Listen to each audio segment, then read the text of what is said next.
नमस्कार साथियों।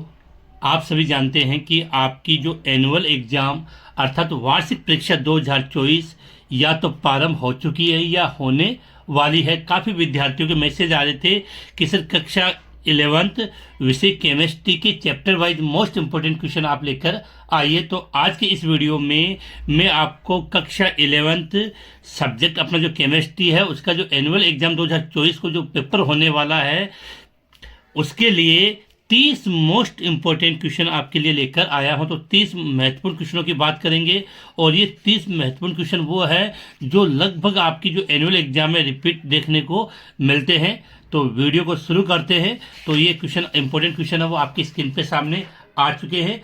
उसको समझ क्वेश्चन इंपॉर्टेंट क्वेश्चन बताने से पहले एक महत्वपूर्ण बात आपको मैं बताना चाहूँगा। इस बार जो आपका एनुअल एग्जाम आएगा उसमें आपको क्लास 12 की बोर्ड एग्जाम की तरह पहला क्वेश्चन है उसमें आपको MCQ क्वेश्चन देखने को मिलेगा, मतलब मल्टीपल चॉइस क्वेश्चन जिसको आप हिंदी में बोलते हो वस्तुनिष्ठ प्रश्न। और क्वेश्चन नंबर 2 में आपको फिल इन द ब्लैंक जिसको आप हिंदी में बोलते हो रिक्त स्थान की पूर्ति करें, रिक्त स्थान की पूर्ति करें।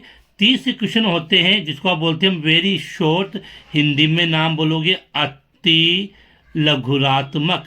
और नंबर 4 पे आता है आपका शॉर्ट क्वेश्चन जिसको आप बोलते हो लघुरात्मक प्रश्न। क्वेश्चन नंबर 5 में आपको देखने को मिलेगा थोड़े बड़े क्वेश्चन होते हैं जिसको लॉन्ग आंसर टाइप क्वेश्चन हम कहते हैं, जिसके लिए हिंदी में आप शब्द लेते हो दीर्घ उत्तरीय प्रश्न।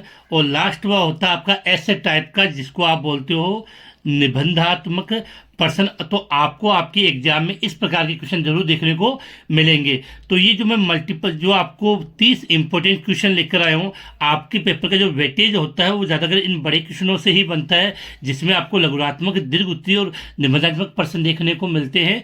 आप सभी जानते हो कि आपकी जो एनुअल एग्जाम है वो जिले वाइज होती है, इस कारण प्रत्येक जिले का पेपर है वो अलग अलग बनता है, लेकिन लगभग सभी जिलों के पेपर का पैटर्न इसी प्रकार से आपको केमिस्ट्री के अंदर देखने को मिलेगा।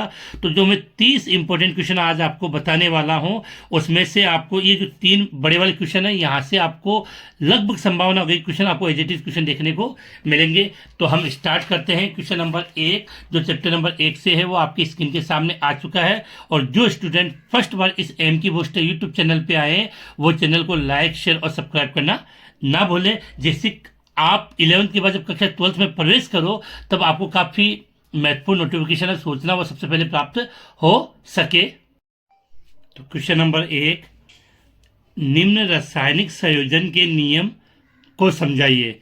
तो यहाँ पर आपको रासायनिक नियम के संयोजन बताने। पहला नियम है स्थिर अनुपात का नियम, दूसरा इसके अंदर है गुणित अनुपात का नियम, और तीसरा पूछा गया है गेलुसेक का गैसीय आयतनों का नियम। तो उम्मीद है कि इन तीनों नियमों से एक नियम आपको जरूर देखने को मिल जाएगा। इसके बाद क्वेश्चन नंबर 2 है निम्न को परिभाषित कीजिए। तो एक तो आपसे परिभाषा पूछी गई है किसकी, सीमांत अभिकर्मक। दूसरी परिभाषा आपकी मोल भिन्न। तीसरी परिभाषा है मोल, एक मोल को परिभाषित करना है। और चौथा है परमाणु द्रव्यमान। चौथा है परमाणु द्रव्यमान। तो निम्न में से किसी भी परिभाषा आपको आपके एग्जाम में देखने को मिल सकती है। इसके बाद क्वेश्चन नंबर 3 की तरफ आगे बढ़ते हैं। निम्नलिखित का मोलर द्रव्यमान परिकलित कीजिए। तो निम्नलिखित का आपको मोलर द्रव्यमान ज्ञात करना है। पहला है जल, तो जल को आप क्या बोलते हो H2O। बी है कार्बन डाइऑक्साइड जिसको फॉर्मूला क्या होता है CO2। नंबर 3 पे आपको पूछा है मेथेन CH4। और अगला है ग्लूकोज C6H12O6। तो आपको इनके मोलर द्रव्यमान ज्ञात करने हैं। तो वीडियो को हम आगे स्टार्ट करते हैं। आप कमेंट्स करके ये बात जरूर बताएंगे कि आपका केमिस्ट्री का पेपर है वो किस तारीख को है। कमेंट्स करके जरूर बताना कि केमिस्ट्री की जो एग्जाम आपकी एनुअल एग्जाम है उसका पेपर कितनी तारीख को है। अगला क्वेश्चन आपसे एथेनॉल या सोडियम सल्फेट। तो एथेनॉल का फॉर्मूला क्या होता है C2H5OH एथेनॉल, और sodium sulphate Na2 sulphate SO4। तो Na2SO4 में उपस्थित विभिन्न तत्वों के द्रव्यमान प्रतिशत का परिकलन कीजिए। और इस चैप्टर का जो लास्ट क्वेश्चन इसके अंदर आता है कि मोलरता व मोललता में अंतर स्पष्ट कीजिए। तो या तो दोनों में से किसी एक की आपको अलग अलग डेफिनेशन पूछी जा सकती है, या आपको मोलरता व मोललता में अंतर से संबंधित क्वेश्चन देखने को एग्जाम में मिल सकता है। इसके बाद अब हम चलते हैं चैप्टर नंबर 2 की तरफ, और वीडियो के लास्ट तक बने रहे और कमेंट करके ये भी जरूर बताना कि इनमें से कितने क्वेश्चन आपको आते हैं। चैप्टर नंबर 2 के जो क्वेश्चन है उसमें पहला क्वेश्चन है कि रदरफोर्ड या निल्स बोर के परमाणु मॉडल के मुख्य बिंदु लिखते हुए, मतलब परमाणु मॉडल के मुख्य बिंदु लिखते हुए इनकी सीमाएं अर्थात इनकी कमियां भी आपको बतानी है। अगला है निम्न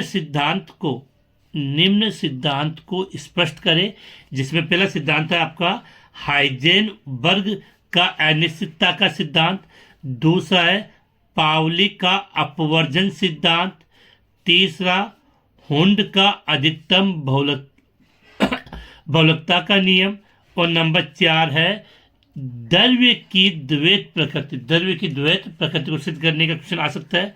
अगला जो क्वेश्चन यहाँ से बनने की संभावना होती है वो है कि निम्न का इलेक्ट्रॉनिक विन्यास लिखिए। तो नंबर 1 में आता है आपका कॉपर Cu, और दूसरा पूछा कि क्रोमियम। तो कॉपर का एटॉमिक नंबर क्या होता है 29, प्रतीक क्या होता है Cu। क्रोमियम का बात करें तो इसका एटॉमिक नंबर होता है 24 और प्रतीक Cr। अगला क्वेश्चन है कि समस्थानिक एवं समभारिक में अंतर स्पष्ट करें। क्या लिखा हमने? समस्थानिक एवं समभारिक में अंतर स्पष्ट करें। इसके बाद अगला जो क्वेश्चन है इसका कि क्वांटम संख्या क्या है और ये कितने प्रकार की होती है, समझाइए। तो क्वांटम संख्या क्या है और कितने प्रकार की होती है। तो ये चैप्टर नंबर 2 की जो मोस्ट इंपोर्टेंट क्वेश्चन थे वो आपकी स्क्रीन पे आ चुके हैं। अब चलते हैं चैप्टर नंबर 3 पर, जो आवर्त सारणी वाला आपका जो चैप्टर है उसका जो पहला क्वेश्चन है वो है क्वेश्चन नंबर 7 हो जाएगा वैसे, डोबे-राइनर का ट्रिक नियम। तो ये बिल्कुल क्लियर होने से कि ट्रिक नियम किसने दिया था, डोबे-राइनर ने, या न्यूलैंड्स का अष्टक नियम। तो अष्टक नियम किसने दिया? न्यूलैंड्स ने। तो डोबे-राइनर का ट्रिक नियम, न्यूलैंड्स का अष्टक नियम को समझाइए। इसके बाद जो अगला वाला क्वेश्चन है कि मेंडलीव का आवर्त नियम या आधुनिक आवर्त नियम लिखिए। इनके आवर्त नियम से रिलेटेड काफी बार क्वेश्चन देखने को एग्जाम में मिलता है। इसके बाद चलते हैं नेक्स्ट क्वेश्चन की तरफ। क्वेश्चन नंबर 8, आवर्त सारणी में आवर्त में बाएं से दाएं, मतलब बाएं से दाएं तथा वर्ग में ऊपर से नीचे जाने पर निम्न गुणों में क्या परिवर्तन होता है। कौन कौन से गुणों के बारे में पूछा है? पहला है परमाणु आकार, दूसरा बी आयनन एंथैल्पी, नंबर 3 इलेक्ट्रॉन लब्धि एंथैल्पी, और नंबर 4 द्विविद्युत ऋणात्मकता।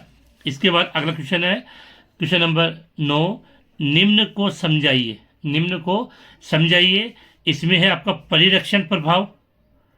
परिरक्षण प्रभाव, दूसरा है उभयधर्मी ऑक्साइड, तीसरा है संक्रमण तत्व, और नंबर 4 पे आता है आपका पेरा यूरेनियम तत्व। तो इसको आपकी परिभाषा प्लस इसका उदाहरण आपसे पूछा जा सकता है। अब चलते हैं चैप्टर नंबर 4 की तरफ, जिसका पहला क्वेश्चन आपकी स्क्रीन पर आ चुका है। क्वेश्चन नंबर 10 काफी अच्छा क्वेश्चन है और आपको 100% ये एग्जाम में देखने को मिलेगा कि आपकी बुक का सबसे बड़ा चैप्टर वो चैप्टर नंबर 4 और चैप्टर नंबर 8 नंबर का चैप्टर है आपका।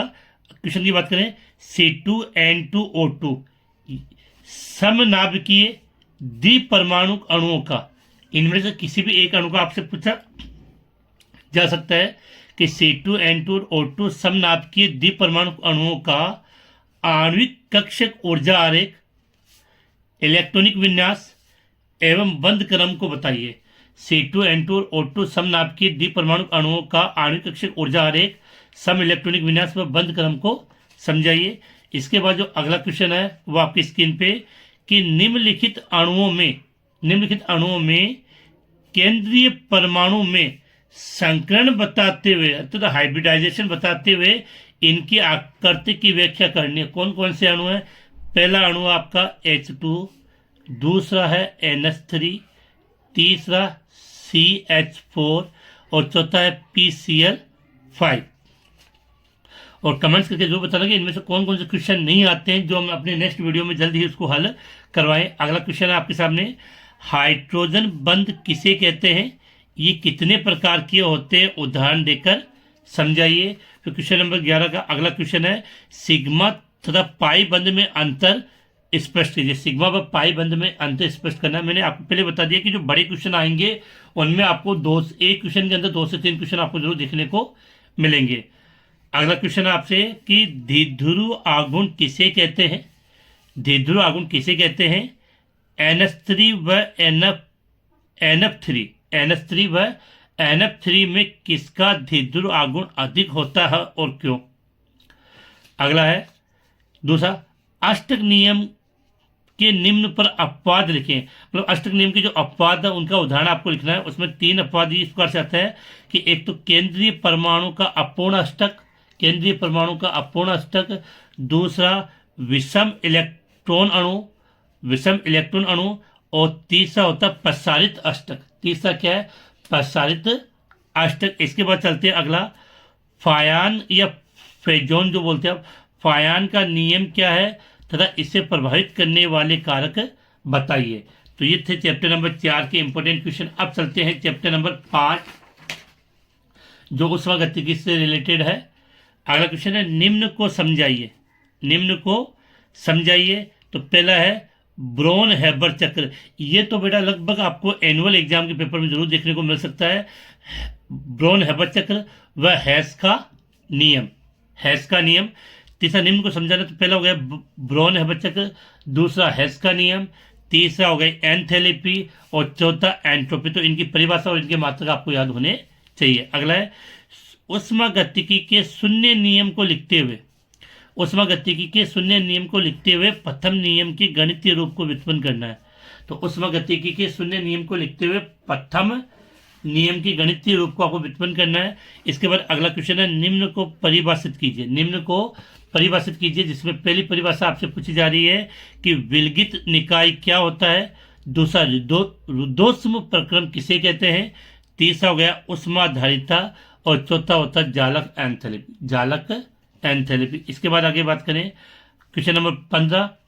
इसके अंदर पहला क्वेश्चन है, सीपी व सीबी में संबंध व्युत्पन्न करें, सीपी व सीबी में संबंध व्युत्पन्न करें। अगला, गिब्स ऊर्जा क्या है, इससे स्वतः परिवर्तिता की व्याख्या किस प्रकार की जाती है, समझाइए।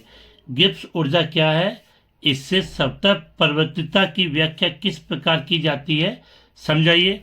अगला क्वेश्चन है, उत्क्रमणीय तथा अनुत्क्रमणीय प्रक्रम में अंतर स्पष्ट करें, उत्क्रमणीय तथा अनुत्क्रमणीय प्रक्रम में अंतर स्पष्ट करें।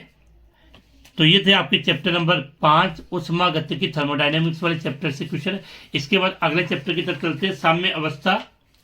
काफी अच्छा क्वेश्चन है आपके सामने कि क्वेश्चन नंबर 16, जिसका पहला क्वेश्चन है इसके अंदर कि लुईस अम्ल व क्षारक किसे कहते हैं, प्रत्येक के 2-2 उदाहरण दीजिए।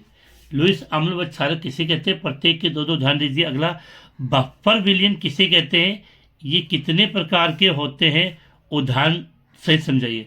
बफर विलयन किसे कहते हैं, ये कितने प्रकार के होते हैं, उदाहरण सहित समझाइए। अगला क्वेश्चन है, सम आयन प्रभाव क्या होता है, सम आयन प्रभाव क्या होता है, उदाहरण सहित इसको आपको समझाना है।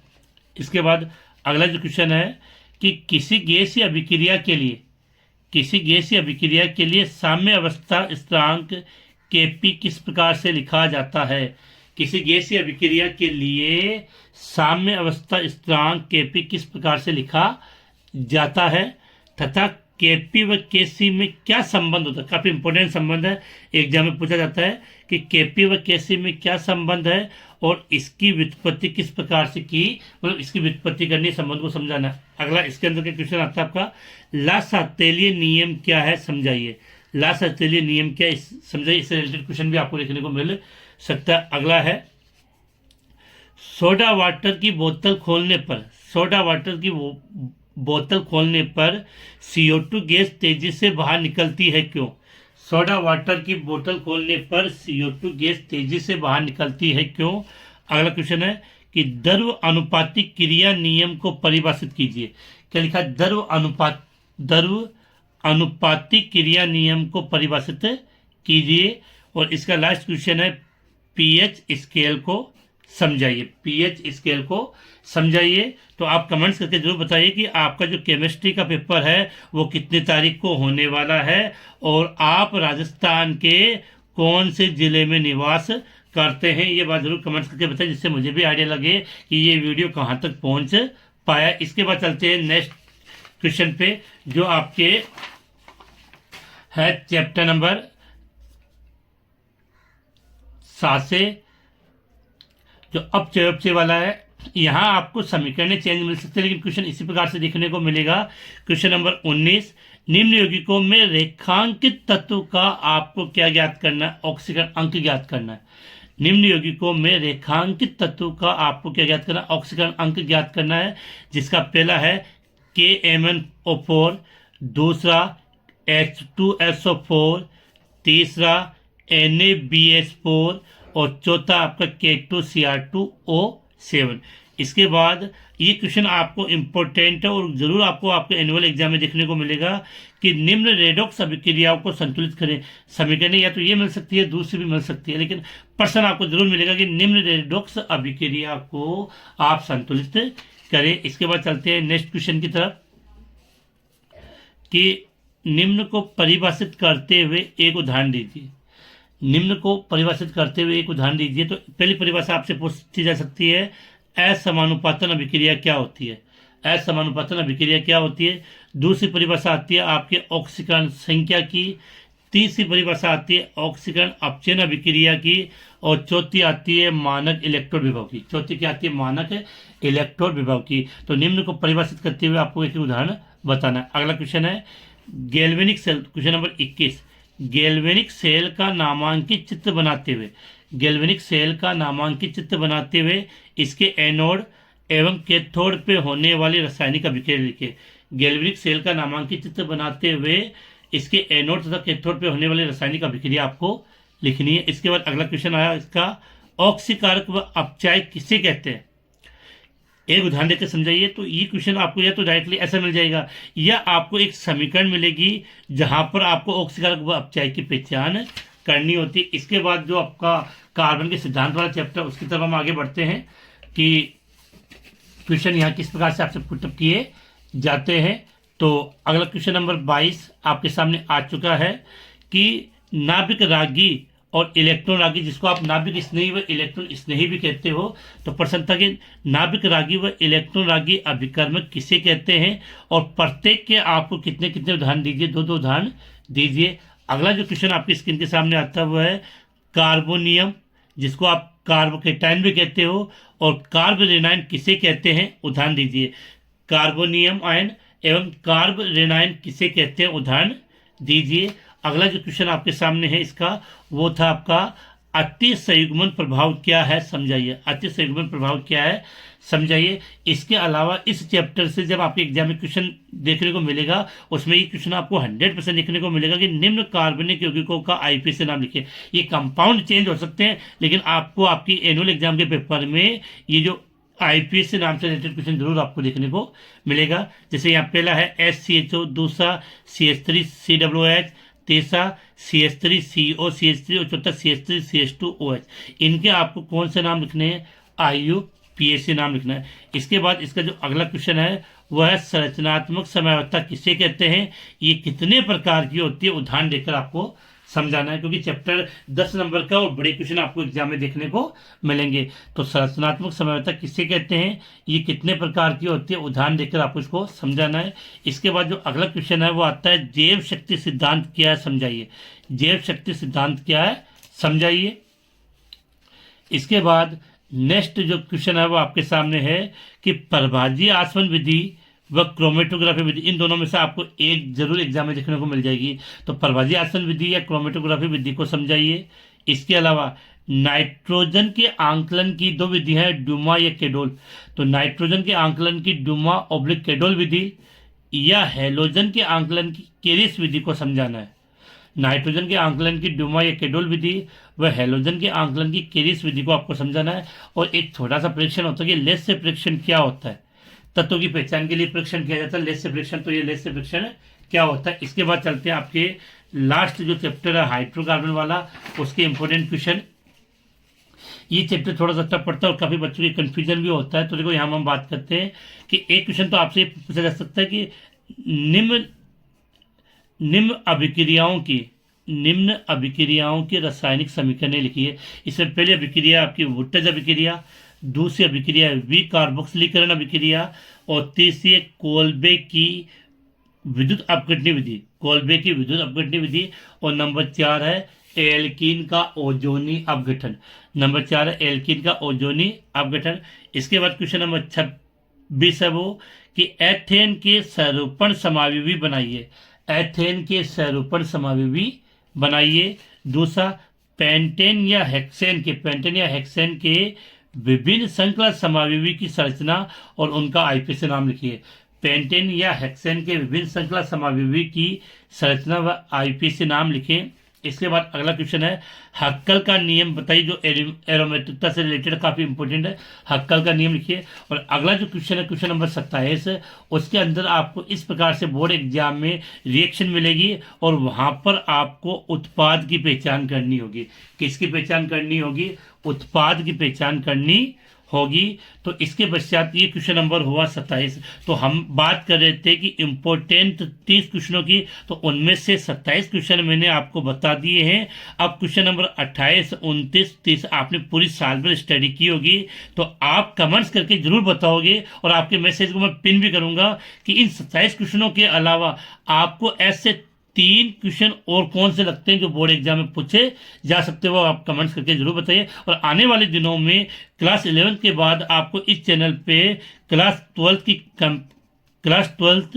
की केमिस्ट्री है वो आपको कंप्लीट आपको यहाँ देखने को मिलेगी। तो इसी के साथ हम इसी वीडियो को समाप्त करते हैं, फिर मिलेंगे हम नेक्स्ट वीडियो के साथ।